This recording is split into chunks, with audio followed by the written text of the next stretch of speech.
Good morning. I'm delighted to be with you this morning. And I have to say, this business of giving up plastic for Lent, which I suggested, is driving me crazy. I don't know how you're feeling about it, but every time I go into the grocery store or any store, everything seems to be made of plastic. And as I look for solutions for how to avoid it, I'm tickled with finding little things I can do to avoid it and frustrated that it is so pervasive and so hard to get some things without plastic. So this morning, I will be doing a little bit of screen sharing at the beginning. Let me just say, it may be a little slow as I move from one thing to another, but I wanted to welcome you to this topic, and I look forward to your comments and ideas on how to give up plastic for Lent and hopefully beyond Lent. I had put a link to a movie on plastic pollution in the listserv maybe 2 weeks ago, just before Lent started. And I'd like to share that with you now. That is not the whole movie, but just share. This is what where you can get the story of plastic, and you'll see that it's on Amazon Prime. I don't know whether you can just go to Amazon without being a Prime member and also get the movie. It's $2 or $3, so not very expensive. And I hope that we'll be able to show this story of plastic either in person at Dumbarton during Lent, some evening, or possibly on Zoom. I know that we've shown other movies on Zoom, and so I hope that we'll be able to work that out as well. Okay, let me stop that a moment.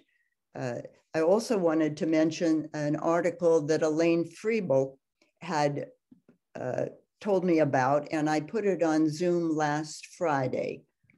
Let me see if I can also show that to you.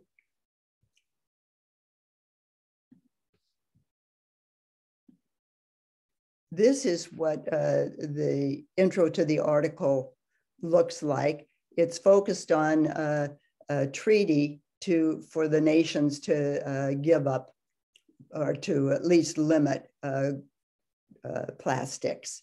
And there was a little bit of in the intro to that article that particularly grabbed me. It says you can find plastic in the deepest trenches of the ocean, near Mount Everest, highest peaks, and in raindrops and snowflakes. Plastic is in the air we breathe, in the clothes we wear, and perhaps most worryingly, it's in our bodies. Researchers investigating the exposure risks of plastic on human development were unable to find a meaningful control group, said a petrochemical campaign manager. There is no group of people on the planet that have not been exposed to endocrine disrupting chemicals, largely from plastics. So if that doesn't scare you, I don't know what would. It is very worrisome. And the last thing I wanted to do on the sharing the screen is access slides from a mid-February conference on reckoning with the US role in global ocean plastic waste. And it talks about the plastic waste as a rapidly growing global problem, which we know well about. We've certainly seen lots of scenes of plastic up on the beaches, lots of figures about how the amount of plastic that's in the ocean could cover a foot of the beach all around the world, things like that. So that's very concerning. I thought this slide was important. it talks about the North America producing about 19% of the global plastics in 2019. And I'm sure that it's increased since then. And as we are being encouraged to move toward electric cars in order to reduce emissions and help with climate control, with climate change control, the oil and gas industry is looking for other areas where it can grow its reach, and plastics is, of course, the area that they're looking at. So they would like to produce more plastic, not less plastic. So that's certainly of concern. Another slide that is, I thought was useful, shows that when we recycle, this blue area on the slide represents the recycling that goes into landfill. We think when we hear recycling that it's going to go into some new products, but unfortunately, most of it goes into landfill. Some of it is burned, that's the red area, and the smallest area, this green area at the top, is what actually gets recycled into usable products. So that also is of concern. And last,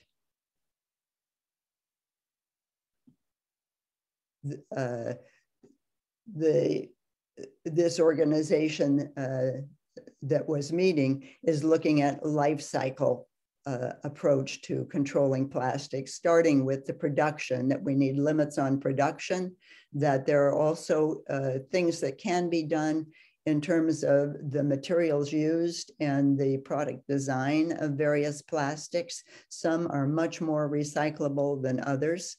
And then how we manage the waste and, whoops, went all the way to the end, how we can reduce the plastic overall. So that's that presentation.